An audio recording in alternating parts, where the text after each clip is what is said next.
plight of our nation today as we assemble ourselves here is one of great uncertainty. The state of the family across the national landscape is faced with joblessness, which can lead to homelessness, as we all know that for many, they are one check away from misery. As I watched the news the other night, I heard President Obama in a town hall meeting talking to citizens, and he announced that the recession is over. I mulled those words in my mind. The recession is over. But the questions that followed was, for who?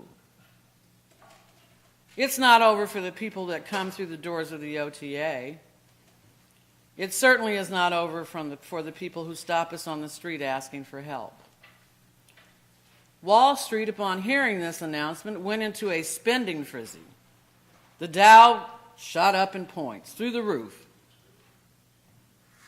For who? Surely not those people who just filed for unemployment. Surely not for the millions who have lost their homes or are a moment away from losing their rental apartments, like Eloise Diaz, who found herself on the streets this past Thursday morning. For low and moderate income tenants, the economic state, has reported by the Examiner on Tuesday, September the 21st, indicated that the D.C. income growth was below the national average.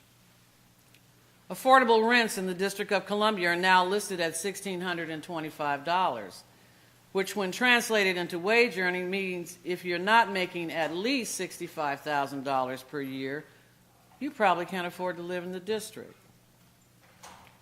Apartments captured within rent control laws, those built prior to 1976, have been in steady decline.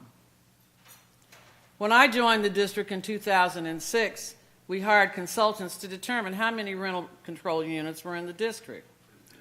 The results of that research indicated approximately 74,945 units, plus or minus a 3% error factor. Since 2007, there have been approximately 15 buildings closed due to inhabitability. This means that the building maintenance is non-existent. Management has primarily walked away from the tenants, but not their rent.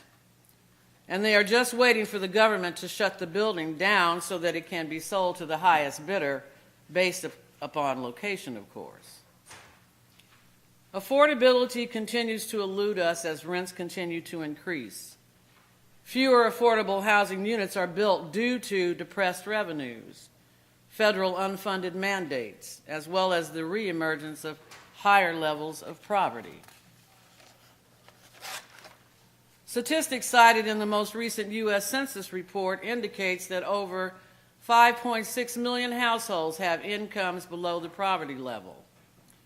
Of all the poor renter households, approximately 60% are paying at least 50% of their income for rent and basic utilities.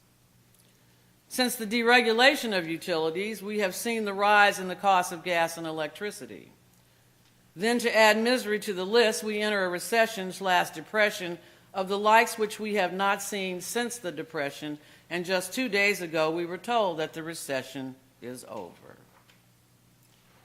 Each day brings its own challenges, and today it is our hope that with your participation at the 3rd Annual Tenant and Tenant Association Summit, we will discuss ways to continue legal protections for you, the tenants of the District of Columbia. The lineup of workshops created for this day address many of the concerns you have voiced to us through emails, our surveys, and ongoing discussions held throughout this fiscal year. Federal programs that affect tenants in public housing and/or subsidized housing. Rent control basics. You asked to be taught how to calculate what the rent increase should be upon a CPI increase. Rent control exemption rights for the elderly and disabled, and a full rent control basic workshop in Spanish for our Latino communities located throughout the city. As we work together Let us remind ourselves that change is only what happens in the day that we have. There are no tomorrows, there are only today. I want to thank you for supporting this agency as it has grown. Continue to communicate with us so that we can expand in response to community needs and embrace us when the need arises. Thank you. And now, on with the show.